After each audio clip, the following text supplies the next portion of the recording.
Welcome back to Behavioral Science for Brands, a podcast where we bridge academics and practical marketing. Every other week, we sit down and go deep behind some of the country's best brands and reveal the behavioral science that powers them. I'm Michael Aaron Flicker. And I'm Richard Shotton. And today we're sitting with Roger Dooley, international keynote speaker, author of two amazing books, Friction, the Untapped Force That Can Be Your Most Powerful Advantage, and the bestseller Brainfluence, 100 Ways to Persuade and Convince Consumers with Neuromarketing. Let's get into it. So, Roger, welcome to the show. We're very excited to have you. And our listeners love hearing people's stories and the background behind them. Maybe you could tell us a little bit about when you first learned about neuromarketing, when you first learned about the concepts of behavioral science. You're not classically trained as a marketer, as I was reading. That's correct. But my roots there run deep, strangely enough. I originally studied as a chemical engineer of all things, but while I was studying differential equations and fluid dynamics and all that stuff, I did take a course that didn't really fit with everything else, and it was called Psychology of Persuasion, which this was so long ago that it really predated Influence, I think, Cialdini's Influence book. I tried to remember what text, if any, we used, and I could not recall that, but that kind of lay dormant for a few decades while I did engineering work and then marketing work and management work. Really came about my marketing chops on the job. I got into product management for a $50 million product line, then became director of strategic planning for that Fortune 1000 company. And just as my career really seemed to be taking off, I bailed out of the corporate world to co-found a direct marketing business, a catalog business. And that was really an education marketing, because we sort of had to figure it out ourselves. But at that point, that was the most quantitative marketing that you had. You could actually do things like A/B tests. You could run square inch analysis and all sorts of things that really sort of led me into this not gut feel marketing approach, but a more scientific approach to marketing. And things evolved over time. I was involved in multiple entrepreneurial ventures, built what became the biggest college-bound website, College Confidential, and then sold that to the Daily Mail Group some years ago. While that was going on, I kind of rekindled my interest in the scientific side of marketing, and in particular using neuroscience in marketing. And so in the early days, relatively early days of the web, I grabbed a domain, neurosciencemarketing.com, and started writing there. And what I found was it got traction. People were paying attention, commenting, and so I was encouraged. I kept writing, led to my first book deal with Wiley for Brainfluence, and led to speaking gigs around the world. And that's pretty much what I've been doing ever since, writing and speaking. And, you know, when you go to your website and you take in so much of the material that you've put out, there's really a question of what is let me say it right. What is neuromarketing? Maybe you could tell everybody a little bit about your definition and what is and what isn't encapsulated here. Right. And I guess my definition is a little bit more expansive than some people's original definition, although I think mine is coming more into vogue now. Originally, neuromarketing was primarily using tools like fMRI or EEG or biometric measurements to gauge people's responses to advertising, to content, to packaging, and so on. But even early on, I really felt that was very limiting, because first of all, at that point, only the biggest brands could afford to do those kinds of studies. It was just too expensive. Right. And to me, there was a whole world out there that needed some of these tools. And I began incorporating behavioral science, because to me, it's all a continuum. You're trying to market to your customer's brain more effectively. And some of the tools of neuromarketing are sort of trying to read that brain, if you will, and see, gauge those specific reactions, but also more general scientific research by the likes of certainly Dr. Bob Cialdini and many others they've given us the tools to understand how your customers behave. And so I began incorporating a lot of that into my writing. And so my simplest definition of neuromarketing is using our understanding of our customers' brains work to market better. And originally I was maybe a little bit pushing the boundary, but then just before the pandemic, Nielsen, who was a large traditional lab-based neuroscience company that, well, a market research company that was using the tools of neuromarketing to gauge consumer reactions, they turned all of their staff neuroscientists into behavioral science trainers because they too saw that this was a natural evolution. And since then, now, if you go to a neuromarketing conference or you look at companies that do neuromarketing, they're typically incorporating a lot of behavioral science into what they're doing too, because, again, it's measuring is one part of it, but understanding how your customers' brains work is another part of it. And that was something I wanted to zero in on. I think it's be of big interest to everyone listening. Originally, when I was reading about the work that you put together, in my mind, it was about revealing what surveys and focus groups may not be able to directly take out. But then a lot of the work that you've written about is about how to make your marketing more effective. So it's not just survey results, it's not just insights into the consumer, it's also how do we then make a better connection. Maybe you could talk a little bit more about that. Right. Well, part of my direction was from, I don't do a lot of consulting, but I have occasionally taken on some gigs. And what would happen is I would get called in to do some newer marketing stuff, sprinkle some behavioral science dust on somebody's marketing because they weren't getting the results they wanted.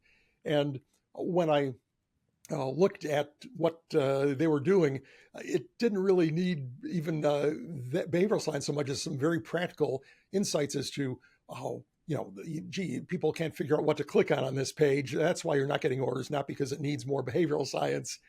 So, to me, that it's just been an evolution, and I'm all about practical. You talk about merging academic and practical. I'm definitely at the practical end of the spectrum. If through my writing or my speeches or other stuff that I do can help somebody market better, get better results with their customers, happier customers, more loyal customers, to me, that's the goal. How you get there, whether it's by understanding them better, by doing biometric measurements, or whether it is by applying more generally established principles of behavioral science, the goal is the same. Yeah. Is it fair to say that neuromarketing helps reveal insights and behavioral science helps to make the creative more effective? Or is that too broad of an oversimplification of the way we should look at it? I don't know. I think that's one way of doing it. I think that you have multiple kinds of insights. You have neuromarketing or consumer neuroscience insights that are related to a very specific advertisement or piece of content or package or something. And then you've got the more general insights that come from behavioral science research. So to me, it's just a continuum. If you did enough neuromarketing studies, you might be able to draw some conclusions about human behavior from that. Makes total sense. Roger, you've written a lot about friction. I mean, you've written a book called Friction and the need for businesses to eliminate it. Could you explain what you mean by friction? Yeah, friction I consider to be unnecessary effort, and it affects customer experience, it affects employee experience, even citizen experience. But from a typical business and customer relationship, when things are easier for customers, like placing an order, they will be more likely to place an order. Over the years, the number of abandoned shopping carts has stayed kind of constant around 75%. I haven't seen the latest data, but basically that means that 3/4 of the people that visit your website put stuff in their cart, but they fail to check out. And when companies have researched why those shopping carts are abandoned, often, in fact, the majority of reasons are frictional in nature. The customer had found the checkout process to be complicated. They had to go find their credit card. They had to set up an account with the company rather than being allowed to check out as a guest. And all these things are just this little bit of extra effort. Doesn't seem like a lot of effort, but Amazon patented one-click ordering, and they defended that patent in court for years at great expense. just to get that one tiny little click advantage over their competition. They understand how making the every aspect of the shopping process, checkout, of course, in particular, but every aspect of it as easy as possible gets people through that customer journey more quickly, and you get a lot more customers through it. And they understood that better than anybody else. And I think one of my favorite case studies that actually has kind of a postscript attached to it is Zoom. We got through the pandemic, and in the pandemic, one brand became the generic term for any kind of video call or video conference. And Yeah. of course, that was Zoom. Didn't matter if you're using WebEx or Hangouts or anything else, you were on a Zoom call. You were wearing a Zoom shirt. The And the reason that happened was because Zoom's ability to onboard customers was so much faster and easier than things like WebEx or Microsoft products that uh, when suddenly even corporate IT departments who were committed to Cisco and Microsoft saw that they had to get 300 users on board by the end of the week, it was like, oh, heck with it, get on Zoom. They can figure it out themselves without having to contact us for support to get them through the process. And that's really what made Zoom. They were already growing much faster than these big established companies and brands before the pandemic. But when the pandemic hit, it just accelerated the process. It threw gasoline on the fire, and they became dominant to the point where almost not quite overnight, but in the space of a few years, they had half the market. And it's to me that was a great example of how simply being easier than the competition led to not just growth but disruptive growth. I mean, this was a tiny startup that ended up disrupting Microsoft and Cisco and Google. So to me that's a great example. And the reason I attribute one reason for that growth was Zoom's mission statement. For the first, I don't know, about probably 5 or 8 years of their existence, it was make communications frictionless. And that was basically gave perfect clarity to every single person who worked at Zoom. If you are going to change the customer experience in any way, even the smallest way, is it going to make things easier or more difficult, reduce friction or add friction? And if you're going to be adding friction, then you're not going to do it. Doesn't matter if you're compliance or IT or legal or a web designer or app developer. You have to be focused on making things ever more simple and easy for the customer. And as a result, they were perfectly positioned when COVID hit. But since then, I don't know about you all, but I've been having some actually kind of frictional issues with Zoom where either suddenly I'm caught in some kind of, it logs me out and I can't get authenticated properly, or I'm late for a meeting and suddenly it decides to push an update that I can't say update later. And the last time that happened, I was just barely on time for a meeting before this began. Gives me this screen, got to update, so I'm updating. The things in the update were things like Swedish language support and a new Zoom icon. I mean, this makes no sense to be forcing customers to do that kind of stuff when obviously many of them are on a tight schedule. So I just for the heck of it, I checked their mission statement, and it turned into some kind of corporate gobbledygook about limitless human connection. What does that even mean? What clarity does that provide? So, but there are a lot of examples of companies that have prospered by making things easier for their customers and simply. I mean, look at Shopify. Their promise was a store in minutes, and they beat out products that were arguably better shopping cart products, better store products, simply because a customer could get up and running super easily. So Amazon, Zoom, Shopify, those three examples all seem to be around removing real friction. But I know you've talked about the barriers of imagined friction as well. So what's the difference there? Well, it depends. There's perceived friction, which is like a higher cognitive load. So it's when people people unconsciously perceive that something is more difficult, complicated wording, long words, even imagery that's confusing. All of these things are potential barriers that people might not consciously report, but they're there. And so increasing the fluency of your website, your app, everything else is important as well. And in terms of any brands that have been particularly strong at doing that, is there anyone that springs to mind for you? No, maybe you've got an example I wrote about. I'm not coming up with one instantly, Richard.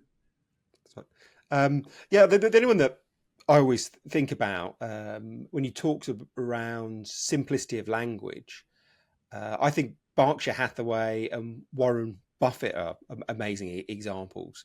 There's a wonderful free tool that you may have used called Hemingway, and you can put blocks of text into this free tool and it will tell you the reading age. And if you take a big fund provider like, I don't know, BlackRock, or a management consultant like KPMG, if you put their annual reports into the system, the reading grade is postgraduate. But if you put Warren Buffett and Berkshire Hathaway's work into the system, the reading age will be around 14 or 15. It's an extreme example of someone taking a very, very complex matter and writing it very simply. And, the results speak for themselves in terms of Berkshire Hathaway, but I think they're an extreme example of breaking with the category convention of complex language and conveying. Well, that's true. So many financial products, Richard, have these complex disclaimers and they have lengthy explanations.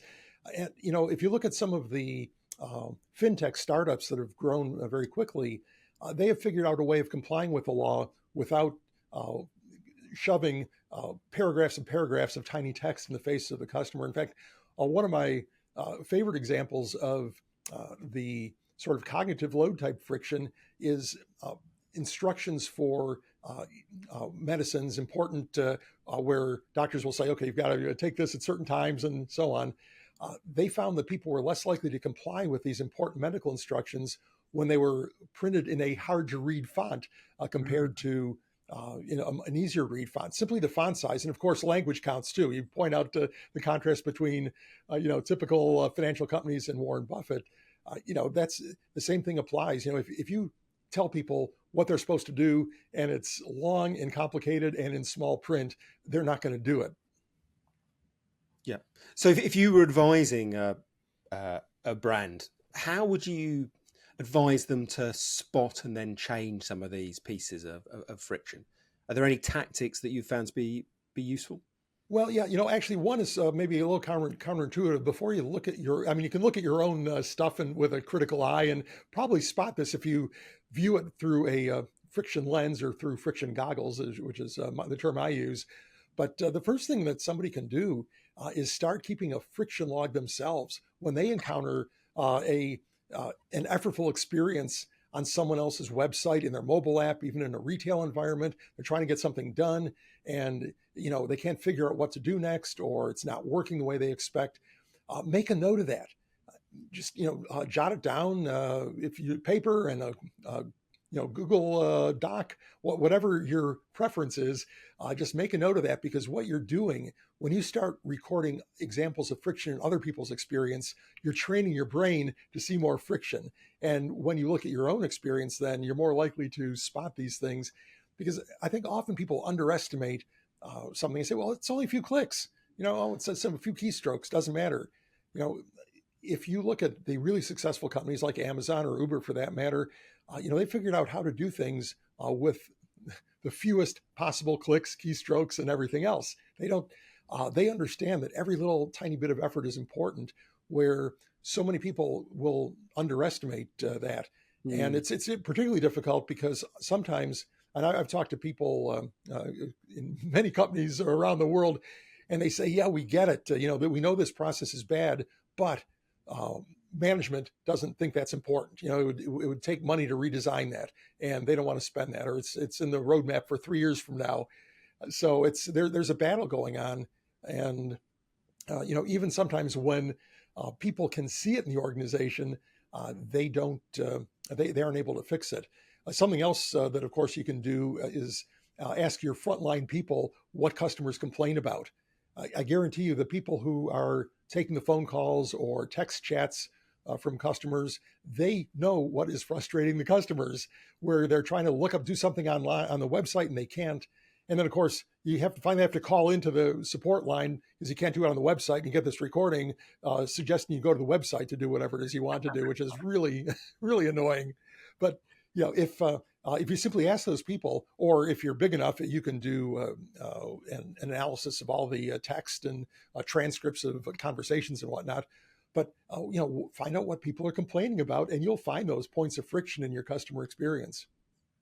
It's an interesting call to action, Roger, because it also makes you think about human experiences, not just websites. As you were talking, I was thinking about the ordering experience at so many quick service restaurants, and then ordering at Chick-fil-A, where they meet you at the car with an iPad, and there's a different ethos that comes through the way that they interact with you, and it just feels very different. It's disruptive in reducing friction in a completely different way that's not about clicks and websites and conversion rates. It just brought it to mind for me. Right. Well, people will like self-service if it's very easy. Okay. If you can do something with zero effort yourself, then that's great. But the problem is a lot of companies try and push people into self-service modes like grocery checkouts, where you've got to be weighing produce and figuring out codes and stuff. And that's very inefficient for people. They know that a human cashier would know the code for bananas, and they'd be able to get that thing weighed, off the scale in half a second, where you're there fumbling around trying to look it up and such. And Chick-fil-A is a good example. I've got a Chick-fil-A just very close to my house, and there is always a line there because people want to go there. I mean, the parking lot's always full, where other restaurants in the area simply just don't see that kind of popularity. That's right. That's right. I thought I might change our conversation a little bit and bring us to another area that I found your writing and thinking really compelling, and that's the difference between looking at academic studies and running tests on your own, or running tests that you can control. We spend a lot of time on our podcast looking at the work of others and then calling up academic studies that can teach us something about it. Mm-hmm. And I think it's really interesting to think about where you'd recommend people to run their own tests, where you think academic studies can be of value. I would just love to hear you talk a little bit about that. Okay, well, actually, this really even relates to the bigger field of neuromarketing, because neuromarketing studies are basically tools to predict what customers will do. And unfortunately, you're a few steps removed, from what customers are actually doing, especially if they're, in a chair with a GUI EEG cap on their head, looking at a screen, and then you're trying to predict what's this person going to do in the supermarket when they're presented with this thing. There's quite a gap there. Right. But to me, if you have the ability, and this would be particularly true for, say, websites that have a fair amount of traffic, instead of trying to predict behavior using neuromarketing studies, if you can do A/B tests or multivariate tests, but this way you're actually measuring, you're not predicting what people do, you're measuring what people actually do. And where behavioral science fits in is that's a great place to create your hypotheses to test. So you're trying to improve conversion on your website. You could say, well, gee, maybe I should add social proof to it. And you'll show how many customers have bought this product and how they rated it. And you can test that. You can show half your visitors the version with social proof and the others without, and you can see if one converts better. And it's this is why Amazon has been so successful.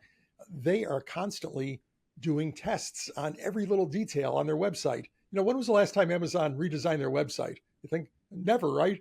But it's evolved, and it's constantly evolving because they're constantly testing. And I'm sure after a few years, they go back and they retest stuff just to see if customers' behavior has changed. So, to me, if you have the ability to do a simple test, now even it can even be done at low volume. I recall Tim Ferriss, the podcaster and author, who used to test his book covers by dummying up a couple of alternate covers and going into a bookstore like a Barnes and Noble and putting both covers on the front table and seeing which one people picked up first. Now, that's not very scientific, But if you do that a few times and there's a clear preference, it might actually be valid. So you don't necessarily have to have a million website visitors a week to get good data. You just have to sort of frame your test properly and see what happens. If it's a near 50-50 split, well, you're not going to be able to draw any conclusion from a low volume test. But it's to me, if you can test, and unfortunately, there are a lot of situations where you just can't do an easy split test of some kind. But if you can, it's great. I really like the point you made around using behavioural science to come up with the ideas for testing. There's a wonderful quote from Isaac Newton where he said something along the lines of, "If I've seen further than other people, it's only because I've stood on the shoulders of giants." And you could think about the work of Robert Cialdini or Dan Ariely, Katie Milkman. They're the giants out there. Rather than just coming up in a dark room with lots of ideas in your own, why don't you take the findings that have already been established, maybe in different areas, put them into your testing pipeline, and you'll expedite the process. You'll get quicker to the best possible result. So I love this idea of using behavioral science to fuel your pipeline of tests. Right. Well, actually, there's big companies do that too. I've been lucky enough to know two of the global behavior science team leaders at Walmart, and that's actually the corporation. So they handle Walmart and Sam's Club, and what they did was pretty much what you just described. Like a business leader would come to them with a problem. They're trying to convert more in-store customers to do something, or they're trying to do something on their website. And what their process was to immediately, okay, we understand the problem. Now we go to the literature and see what kind of interventions might possibly work. And then instead of like designing a big app or something, they would pilot it in the simplest way possible. Like they'd send one of their team into a store with a clipboard to sort of simulate what the app might do and just see, okay, what do we learn from this? Is this going to work or not? And then they could either scale it up or disregard the idea. So for people who are thinking of taking ideas from the literature and using them as ways to solve a challenge, on one hand, it's brilliant. There are thousands upon thousands of studies out there, but that variety can mean it can be quite confusing. How do you, or what would you recommend people do to get to the right experiment for their problem, the right idea for their problem? Well, I think, Rich, I'd start with the ideas that have been proven time and time again, because as we know, there's been kind of a replication crisis in behavioral science. Yes. With some apparently fake data, but more often it just that a study that had some really interesting, compelling result could not be replicated when it was done in a different environment. And so what it really means is not that in most cases, not that the original researchers were somehow faking their data, but rather they tested it on 25 undergrads at a particular university. And then they extended this insight to the whole of humanity. And surprisingly enough, that doesn't always work. So sometimes it replicates well, other times, well, okay, it's, each attempt to replicate maybe gives you a little bit better understanding. But some things, like Cialdini's 7 principles, have been tested not only in labs, but by tens of thousands of commercial studies, where try social proof, hey, it works, or no, it didn't work. And, all of the, so those are well-established principles that work most of the time. But again, that's why you have to test, because as effective as social proof is for most situations, it doesn't work. I've talked to conversion experts who are routinely working with lots of companies, putting things on their website. They understand the behavioral science principles, and they'll test social proof. They'll test authority, like expert recommendations and such. They'll say that, well, 90+% of the time, social proof is going to work, but maybe one time out of 10, it doesn't. Sometimes it even hurts, and you can understand why that might be. If you're selling a luxury product, people want to think that they've got the only one. They don't want to think that, wow, there's lots of other people who have this kind of product or this specific product.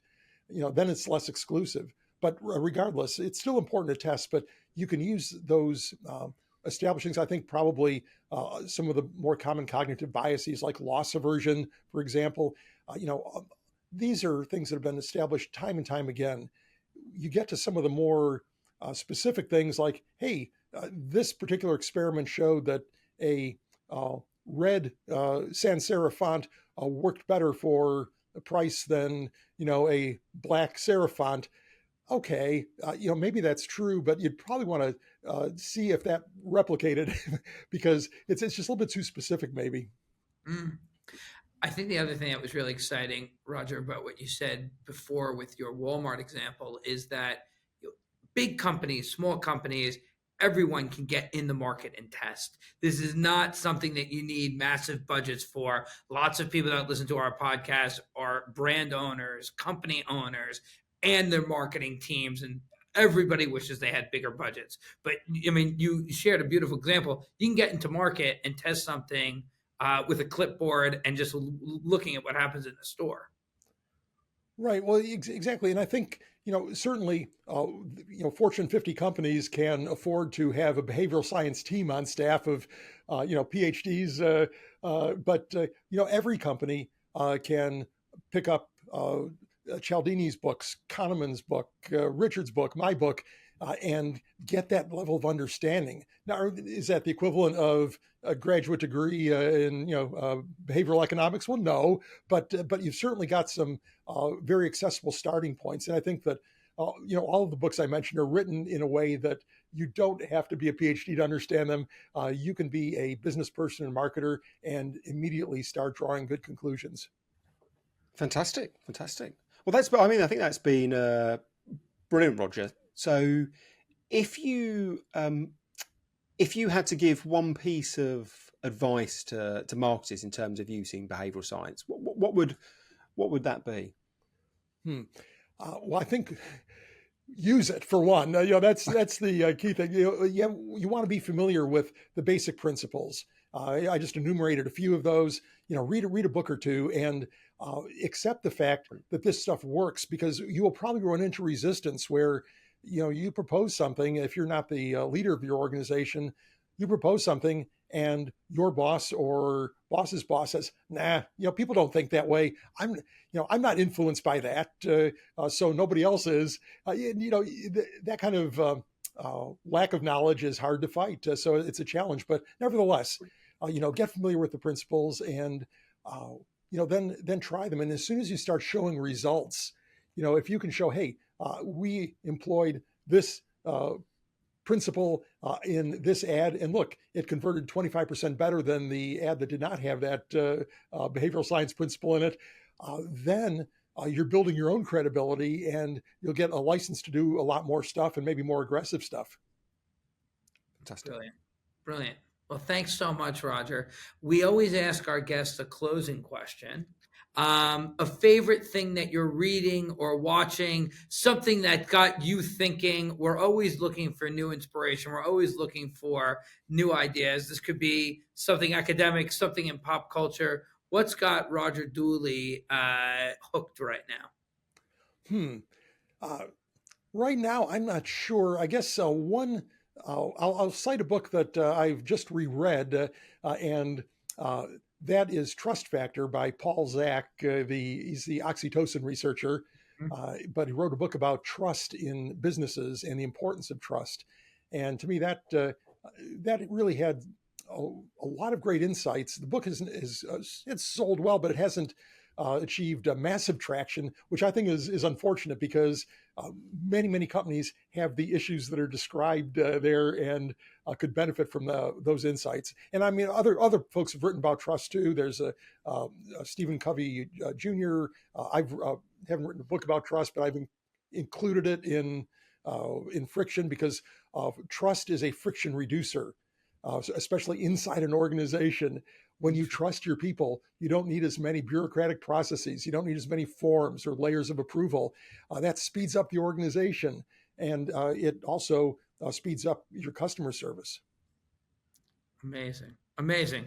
Well, thanks so much for joining us today. We're going to take some of the studies and the books that you referenced, Roger. We're going to put them in the show notes for everybody, so folks that are visiting the website can learn more about Roger, his books that he's published, and of course, the things we've spoken about today on the show. And for everyone listening at home, we ask for you to send in thoughts, comments, things that you wanted to learn more about, and we'll look forward to covering them in an upcoming episode. Until next time, I'm Michael Aaron Flicker. And I'm Richard Shotton. Roger, thanks so much for being with us. Thanks for having me on the show. It's been a lot of fun discussing things. Take care.